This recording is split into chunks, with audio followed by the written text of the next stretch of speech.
మీ అన్నయ్యకి చెప్పుకోండి.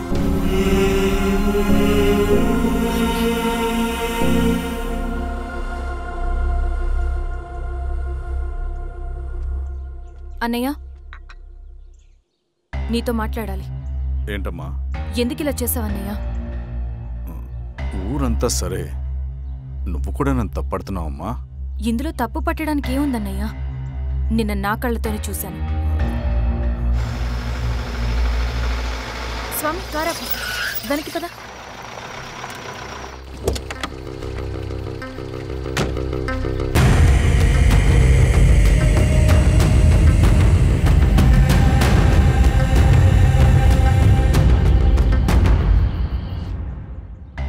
జీవితంలో కొన్ని సందర్భాలుంటాయి, మనం నిజం చెప్పిన అబద్ధం అయిపోయే సందర్భాలు.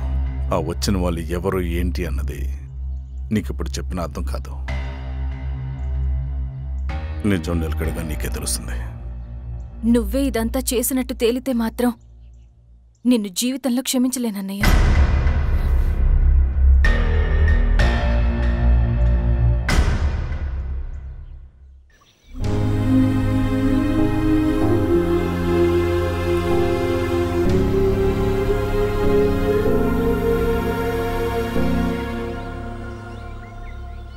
కామ్రేడ్ నరసింహన్న అమరే! కామ్రేడ్ నరసింహన్న అమరే! కామ్రేడ్ నరసింహన్న అమరే!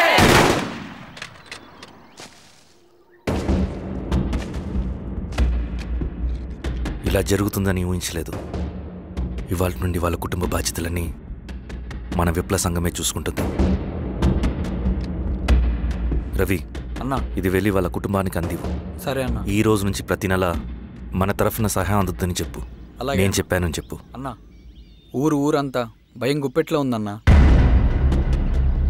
మరి మన నరసింహన్న ప్రాణత్యాగానికి అర్థమేంటి కామ్రేడ్? భయపడటం వల్ల పనులు జరుగుతాయని వాళ్ళు నమ్మితే వాళ్ళకంటే ఎక్కువ భయపడగలుగుతానని వాడికి తెలియాలి. లాల్ సలాం కామ్రేడ్! లాల్ సలాం కామ్రేడ్! లాల్ సలాం కామ్రేడ్! లాల్ సలాం కామ్రేడ్! లాల్ సలాం కామ్రేడ్! లాల్ సలాం కామ్రేడ్!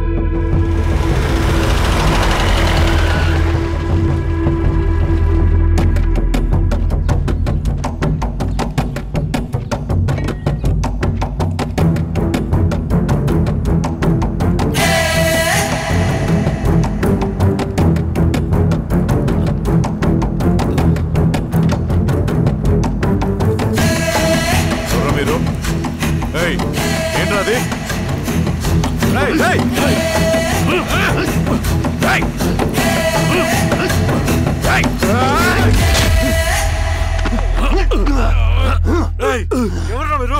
ఏం కావాలి?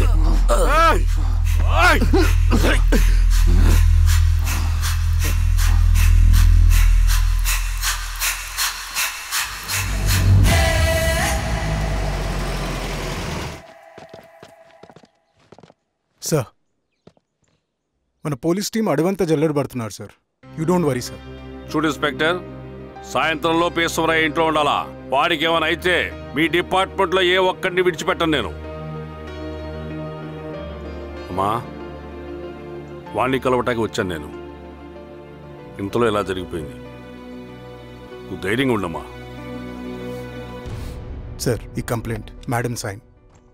ఇదిగో, దీని మీద సంతకం పెట్టమ్మా.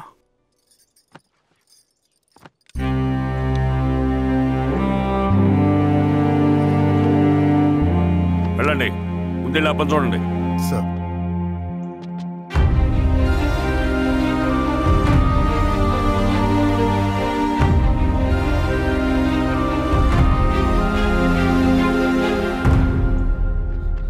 అయ్యా అయ్యా అయ్యా, మన పొలంలో అయ్యా. ఏమైందిరా? ఈశ్వర్య శవం శవం శవం. చెన్నారెడ్డి,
శ్రీనివాస గారికి అలాగే సార్. మీరే సార్ మీరు క్లియర్ చేయి. మీరందరూ జరగండి మా పక్కకి.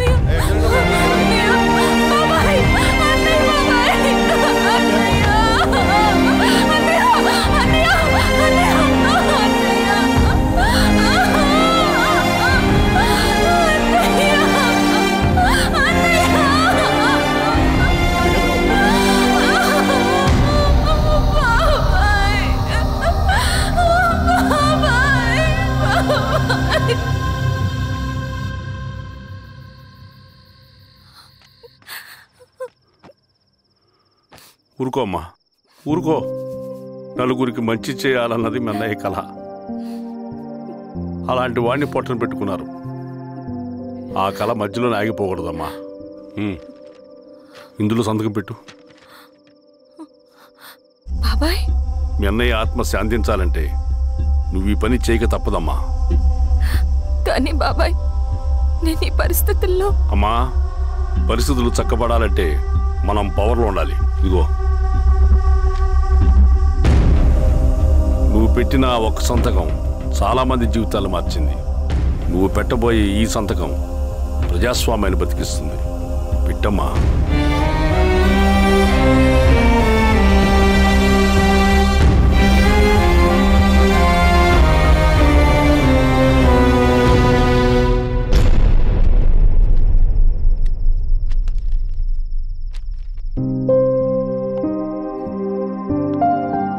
వెళ్ళొస్తాను.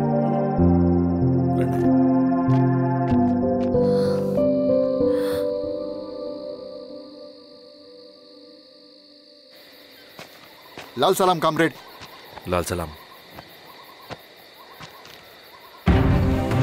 వినపాక మండలం జెడ్పీటీసీ అభ్యర్థిగా శిరీషారెడ్డి. రవిని పిలిపించు. లాల్ సలాం కామ్రేడ్. లాల్ సలాం. ఎంఆర్ఓ శిరీష ఈ ఎలక్షన్ నుంచి తప్పుకోవాలి. ఏం చేయమంటావు అన్నా? శిరీషాని ప్రజాకోర్టులో హాజరుపరచాలి. అది నువ్వే చేయాలి. అన్నా, ఎక్కడికి పోతున్నాం మనం? సమసమాజ స్థాపన వైపుకు. బలహీనుని బానిసగా మార్చి దోచుకోవాలనుకునే బలవంతుడి గుండెలు చీల్చే వైపుకు.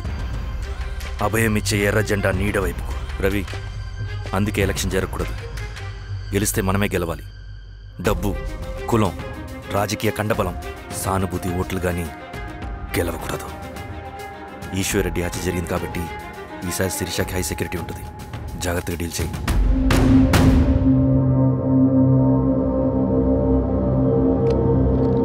ఇక్కడ విప్లవ లక్ష్యాలకే తప్ప ఎమోషన్కి చోట్లేదు రవి.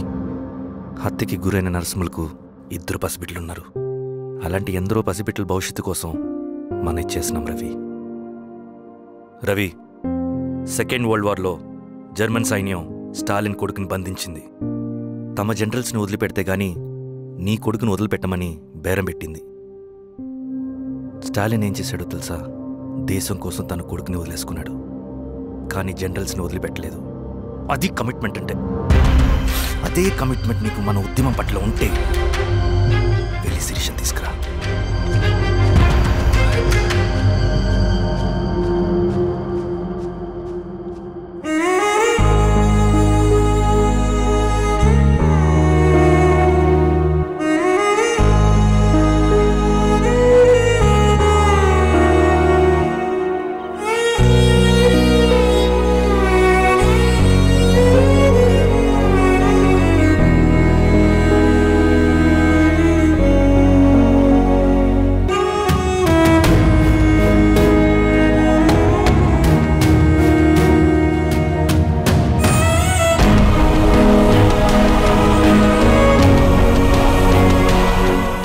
కమిట్మెంట్ నీకు మన ఉద్యమం పట్ల ఉంటే వెళ్ళి శిరీషను తీసుకురా.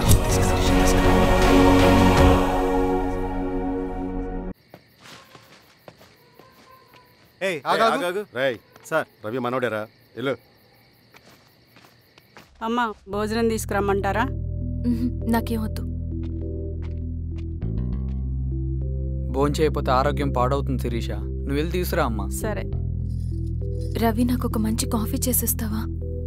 తలనొప్పిగా ఉంది. చేసిస్తా కానీ తర్వాత నువ్వు భోంచేయాలి.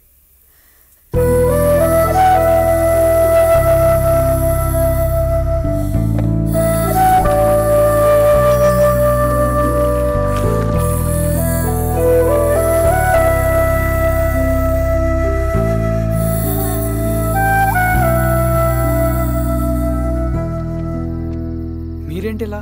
మంచినీళ్ళ కోసం వస్తున్నాను. ఓ లోపల ఉన్నాయి, పదండి.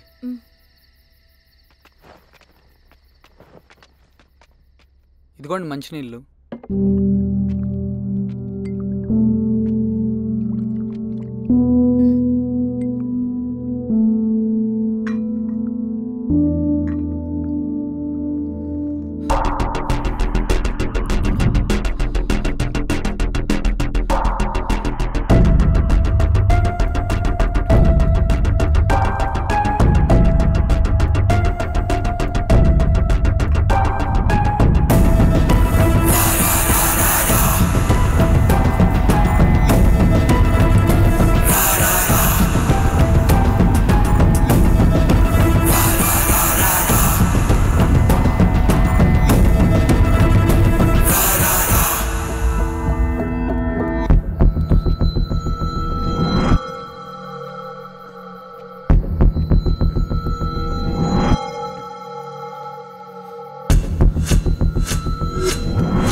నమస్తే మారావు గారు.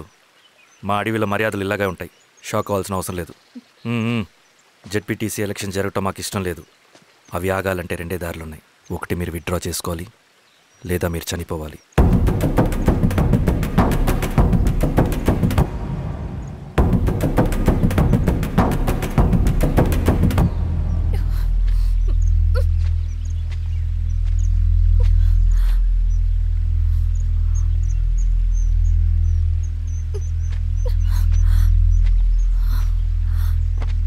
సెంట్రల్ కమిటీ మీటింగ్ ఉందని కబురు వచ్చింది.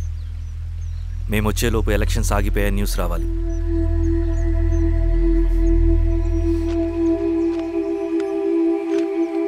ఇదిగో రవి. లాల్ సలాం కామ్రేడ్.